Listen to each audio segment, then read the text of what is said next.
Hindi na naman nakaligtas sa mata ng netizens ang bagay na ito sa bagong larawan ni Antoinette. Kamakailan lamang ay pinasilip na nito ang almost fully healed na retoke at itsura ng kanyang bagong katawan. Ngunit sa puntong ito'y napagtanto ng netizens kung sino ang iniidolo talaga ni Antoinette. Totoo nga bang si Tony Fowler? Ito'y dahil sa katawan at bagong makeover nito. Kamukhang-kamukha na nga ba niya? Matatandaan na maraming netizens ang awang-awa kay Antoinette dahil sa sitwasyon niya noong matapos magparitoke. Mas naging delikado daw kasi sa kanya ang magparitoke dahil nga ilang buwan pa lang ang nakalilipas ng mga anak ito.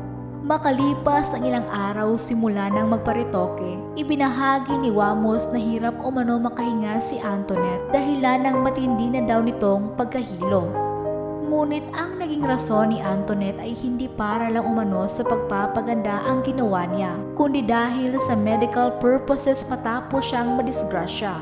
Hanggang sa ibinalita muli ni Doc Yapi na may bago itong project para sa pagbabalik alindog ni Antoinette. Nasabi nga rito ni Doc Yapi na Brazilian butt lift ang gagawin kay Antoinette.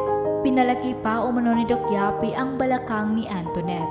Ipinakita pa nga sa video na iyon ni Doc Yapi ang gustong ma-achieve na katawan ni Antoinette.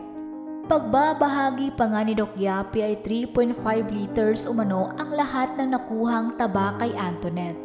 Samantala, kamakailan nga lang ay pinakita na ni Doc Yapi ang almost fully healed na katawan ni Antoinette. Talaga nga namang makikita rito ang malaking pagbabago sa katawan ng vlogger. Ngunit bakit nga ba inula ng komento ang bagong post na picture ni Antoinette?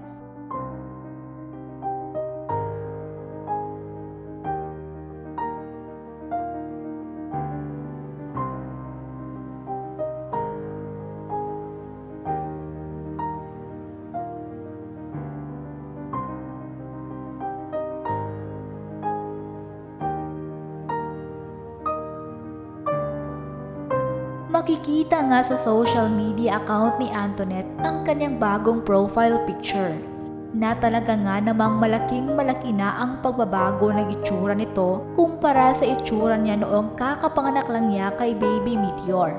Makikita ang new look nito dahil sa kulay red nitong buhok at kitang-kita na nga rin ang resulta ng pinagawa nito sa kanyang katawan.